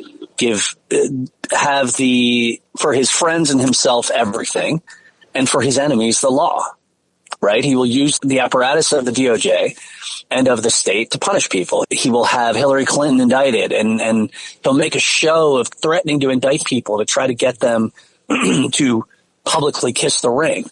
The people are talking about they're putting Gaetz up because that will make the Senate spend all their time booting Gates out, and that'll let Whitaker and other crazy people through. That's bullshit. People are treating this like it's normal Washington maneuvering. It's not. He is putting these people up there to try to make the Senate knuckle under so that they will basically either endorse or let him recess appoint anyone he wants to. And that's it. He's kicking at the guardrails as hard as he possibly can to have unfettered power, which he will not willingly ever give up. And that is the reality of the situation we're in. And it's an emergency and it's very bad. And I think people need to, without any hysteria, look that in the face. Ezra Klein was the one who came up with the idea of, these guys they're putting up Gates there as to catch all the fire. No, bullshit, wrong. Trump is not a strategist. Trump wants to do what Trump wants to do. The people around him want to help him do it. And they are not at all concerned about the norms. They're not concerned about what the history. They're not even concerned about what he did last time. They're going to take control of the power structure of the state for power. That's it. And what was Stalin sitting around arguing the abstruse points of Bolshevism when he was running Russia? Of course I didn't give a shit. He wanted to be in power. End of story. He's going to put people in charge, both the civilians in charge of the military and the military leadership. He's going to put sycophants in there. So anybody from Mike Flynn to Pete Hegseth to anybody who's ever worn the uniform or who hasn't. And he's going to fire the head of the Joint Chiefs of Staff, for instance. Yeah. For being too woke. Yeah, he's black. And you're going to go through, they're creating a board. The job of that board will be to decide which generals are sufficiently good to stay in the military. Yeah. And so they will boot out anyone they think won't. What does it mean? And let me be blunt. They will boot out anyone that they think won't fire on protesters in order to do. Yeah. Just to be very clear. And that's the kind of thing that has to get worse before it gets better. If they shoot a whole bunch of protesters, that's going to be bad for them, I think. Yes. This is the bright red stove. They're going to have to shoot a lot more protesters, I think, if they shoot some protesters. And then somebody's going to be like, I don't want to keep killing innocent Americans who are just protesting. At some point, maybe someone. But you would hope. But Pete, as I said to you earlier once, Berlin had to be blown to cinders. Japan had to be nuked before these places that had formerly been democracies were willing to give up fascism. Right. So I think people need to really gird their loins for this in a cold-hearted way. You got to look at this like it's 1940 and you're watching the jackboots walk down the Champs-Elysees, right? This is going to be bad. It's not going to get better quickly, and it's going to require discipline, sacrifice, and a lot of hard work to reverse it. So you're a student of history as much as anybody I know in my life. And so when you look back at the past of authoritarian regimes in the past, or you look at places like Russia and Hungary and North Korea, even now, I guess maybe that's not a good example because they never knew what they had. But what do you look to in terms of history or even currently, the dissidents, the resistance, the artists, and the rest as to how they survive? Because I think we should have some sense of history and humility in knowing that, yes, it could get very bad, and certainly for some people more than others, but in the past, people have done this or that to survive. They've looked to this. They've done that. We've been doing that here all week on the show. I've been trying to give people a warm blanket and ways to think about dealing with day-to-day anxiety, fear, and stress as it is induced not only from their own lives, our own lives, the shit that we all have to deal with, but as I've been saying all week, a 2, financial issue, health issue, concern of yours became a 9 as a result of this. How do we deal, and what does history say? So I will tell you that if the music gets a lot better, then we're in trouble. If the what does that mean? If the painting gets a lot better, what does that mean? Holy shit.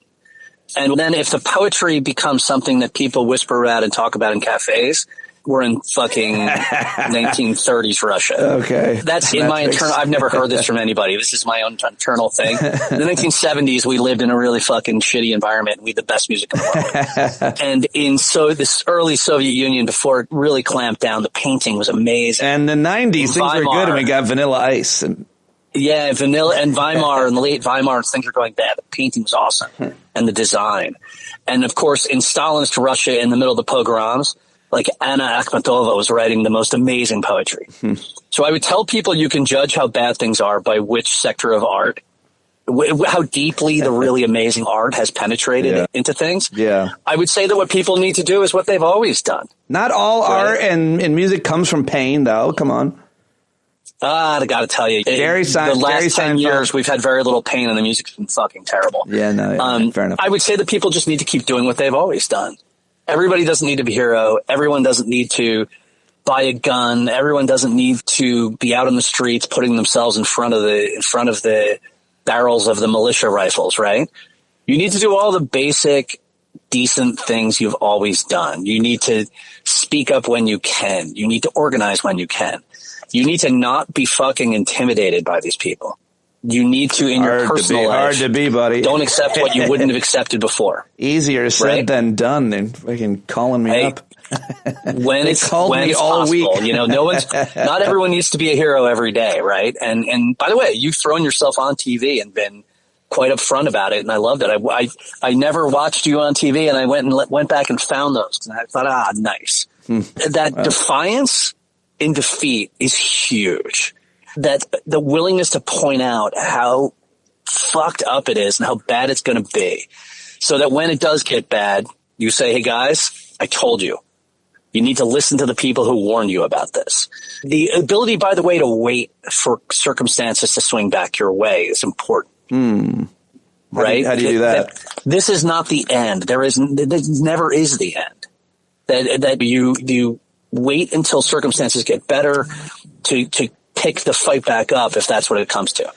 It is the end for some people, and I think that's what's important. I agree with you fully, and it's not the end for probably a lot of people and most people. But, you know, I just wanted to pivot to the most vulnerable. So it's definitely the end for undocumented people if what they wanted was to stay in America and work. And, it's going to be the end for some of them. Yeah, it was the end for people who died of COVID. It was the end, as you well know. It is the end for some vulnerable communities, for certain, probably. We haven't seen it yet. We'll see, and I'm not going to make predictions like everybody else is doing necessarily. I'm open to hearing them, but I don't know. I'm trying to leave open for the best case scenario, as I always do. Whatever the situation. People got hurt to get the Voting Rights Act. Yeah. A lot of people got hurt to win World War II. Yeah. And killed. Yeah. Oh, all these things. Hurt to death, sure. Yeah, all good things. Yes, there is a price to be paid. The lesson I think that people need to learn, particularly Americans, liberal Americans need to learn, is that in 92, we thought the world, with the end of the Soviet Union, was going our way and that it was done and the fights were over. And now we are the Soviet Union. No, we're not the Soviet Union. And Ferguson says that he's a complete clown. But the fight is never over, and there's never a complete loss, and there's never a complete win.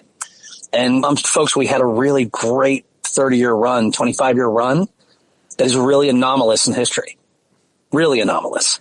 And now we're at the end of that, and we have to face up and deal with it. How do you, as a parent, which you're just such a dedicated father to your son, who many of us have met at hangouts, he's 12?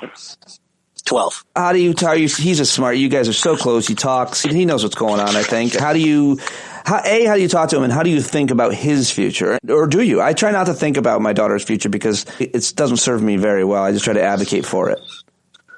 So he is super smart. He pays attention. He knows about all this stuff on his own. I don't have to sit him down and explain it to him. He watches TV news. He hears me talking to you, and he hears me and my friends talking about it. So he's very aware. Right. To the degree that he noticed that after Election Day, his teachers were muted in what they said about it, which he concluded they were. Is it true that Finn came out in early support for Matt Gaetz as AG? That surprised me. Huge Matt Gaetz supporter. Finn also likes girls that are not yet 18. They have that in common. Being 12. Well done. You'll be removed from the country first. Exactly. So I will tell you, though, I explained to him things, and our conversation, given that he goes to school not too far from the White House now, we had the what do you do when there's a riot conversation. What do you do if I can't get down to the school very easily? What's a route home that takes you away from the Broad Creek Park as opposed to walking through DuPont near the White House? Like, we got to think in terms of situational awareness, how you handle this preparing for worst case scenarios. The argument against that is you're creating concern and fear where there shouldn't be and creating anxiety in your kids where there shouldn't be. And I'm not saying you're doing that at all. I'm saying that parents do that all the time about stranger danger. Like, don't go over there, you're going to get kidnapped. No, you're not. This kid saw many riots during Trump's last administration. Right. Personally, physically saw them. Right. I had a Proud Boy yelling a racial slur into his face with me and watched me attempt to knock the guy's head off until a cop intervened. He's seen it. He's already lived it. He's very blasé about it. I would tell you, his biggest anxiety is not getting straight A's. He's a super put together kid. He's very ambitious. And he's a city boy who has seen unrest in Washington, D.C. already. Yeah. So from his perspective, okay, here we go, round two. I would say that for most people, though, honestly, if you don't live here and your kid has not already witnessed it, I don't know how much you really have to get into it with them.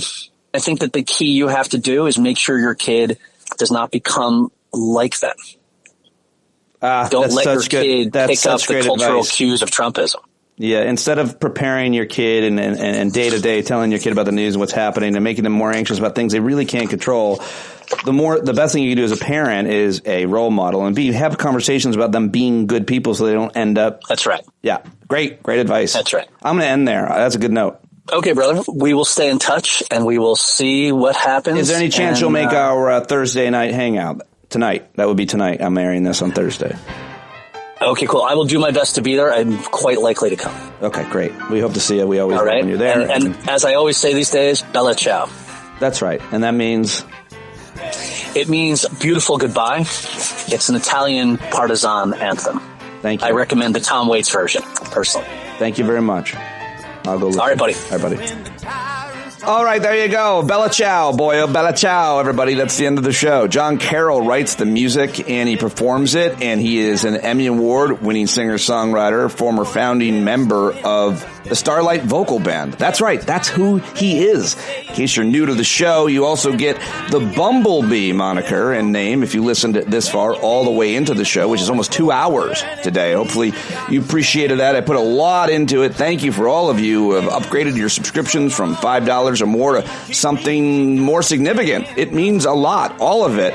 So thank you. I hope to see you tonight at our hangout at 8 East and anytime on the Discord platform. That's all I've got for you today. I look forward to your feedback, your criticism, your compliments, and your insults. Bring it all, everybody. Take it away, John Carroll.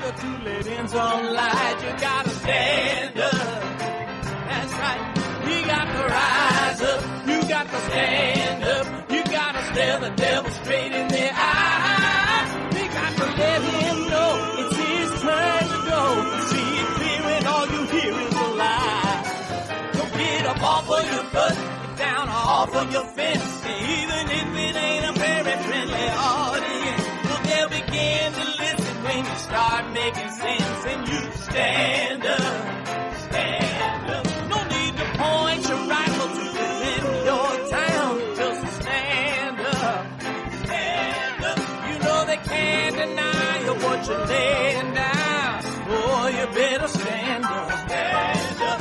Show your face of every color, yellow, black, red, and brown. She's the place where every lost child will finally be found. There's only one thing to do before we stand our ground, and that's stand up.